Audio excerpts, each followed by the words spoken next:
Well, welcome back to Mr. Obsolete's Vintage Homesteading. Today we're going to talk about our latest super rare acquisition here. This is a Bolens commercial saw. Bolens made mostly homeowner saws, and they tried to break into the commercial market, but McCulloch and others, Homelight and IEL Pioneer really controlled the market at that point in time, and so a small company like this trying to break into that market, they weren't successful really, and so that's why this saw is really rare. Any Bolens is rare, but this one's really rare.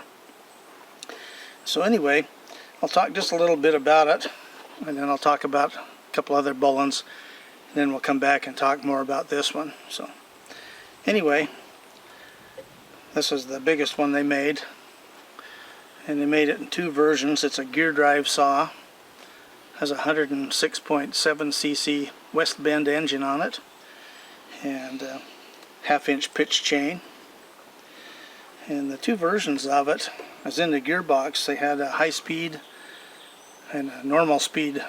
So the high speed was for lighter cutting, and the other was for normal heavy-duty work.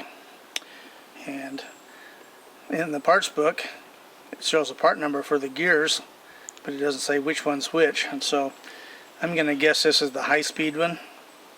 And the reason for that is that there's virtually no wear on the bar or the chain.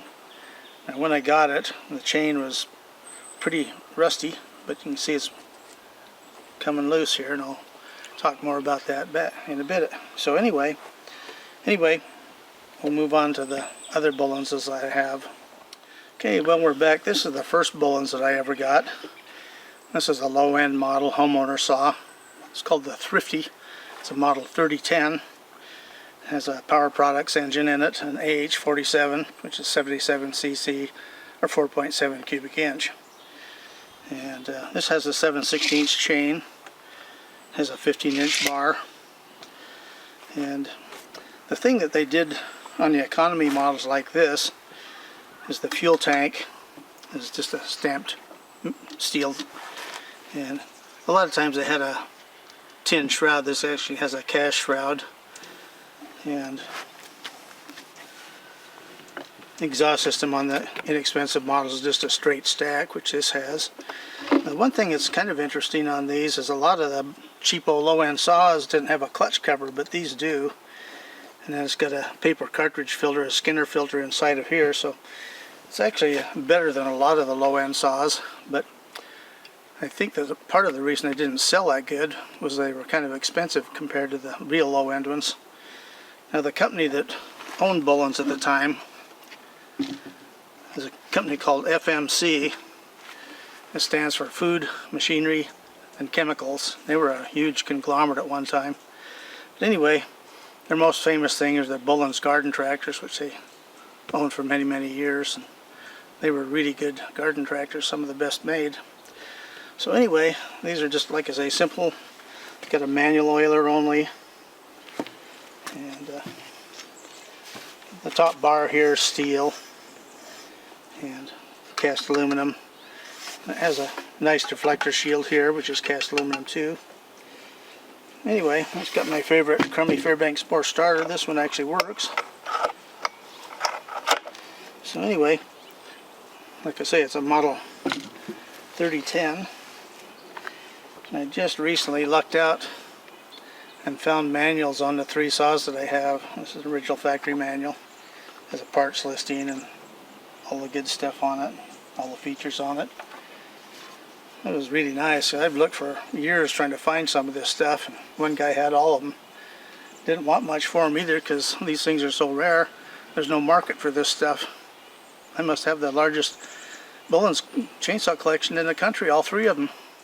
Well, this is the next model. This is the deluxe version of the same saw. This is a model 3011.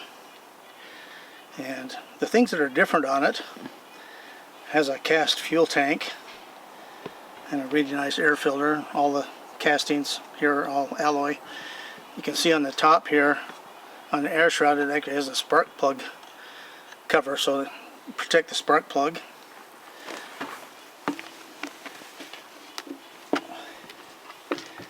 And then it has a real nice cast aluminum muffler. This little baffle plate comes off, and you can put in a screen in there for a spark arrestor, where the other one doesn't have that. So one thing, how these Power Products engines would rate their horsepower and stuff. This is an AH47 too, the same exact engine as the other one. It was rated at 4 horsepower at 4,000 RPM.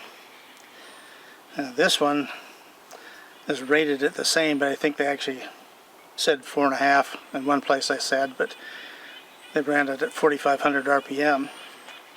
So anyway, like I say, they made, you know, the low end. This is a higher end, and then of course they made a fairly wide range of saws, but like I say, I don't think they're ever a big seller. All of them are manual oiling for the bar. This one has a 7/16 chain and a 17-inch bar.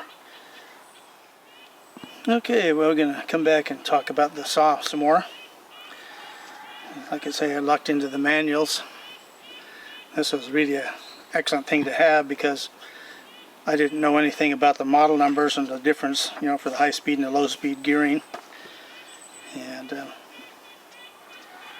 this is also rated at 4 horsepower at 4,000 RPM.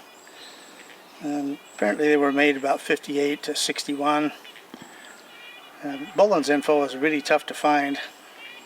I saw one thing where the very first saws that they sold were actually Clinton chainsaws in disguise. And I'm thinking about 1957 or so they started making their own saws. And the last that I can find on any of them is 1963. So if anybody out there has more information than that, let me know. Okay, well, one of the interesting features on this saw is the bar.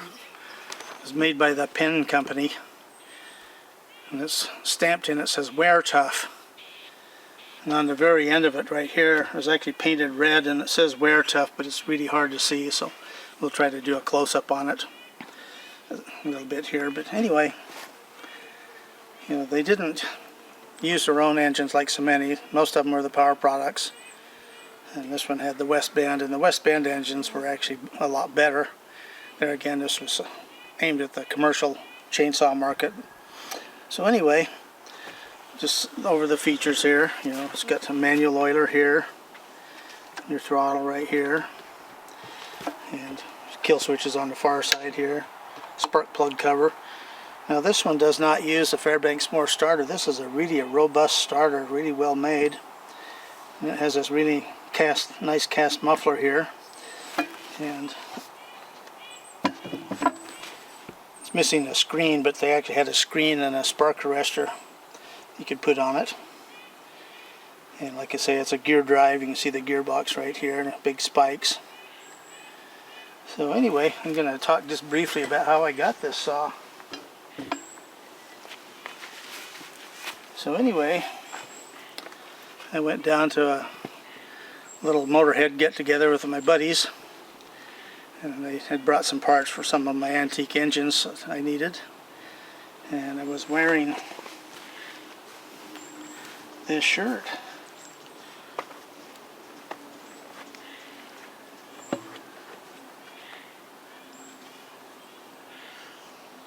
And so a couple of the guys there that have known me for a long time knew I collected chainsaws, but another guy said, "Oh, you into old chainsaws?" And I said, "Yeah." He said, "Oh, get a hold of me." And so anyway, make a long story short, here it is. So pays to advertise. So anyway, next thing we're going to do is weigh them and compare them to what they actually said in the manuals. So we'll be right back. Okay, well, let's see how close they are to the factory specs in the brochures about weight. Now this says 20 pounds without the bar and chain, so let's see what it weighs actually.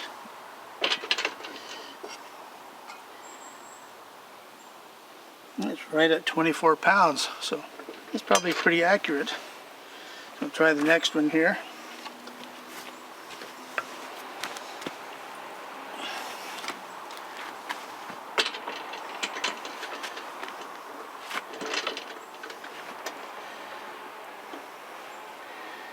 And this one they say is 24 pounds, and so it's just a shade under 26 pounds with a short little bar on it here.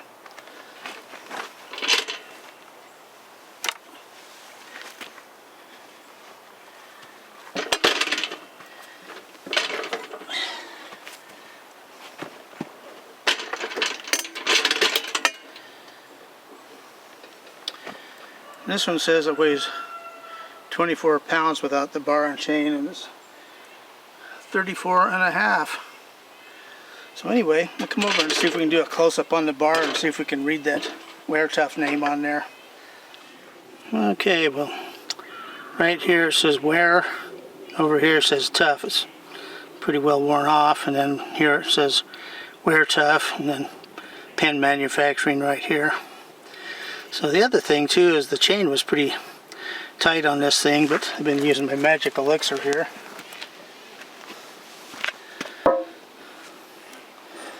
Marvel Mystery Oil.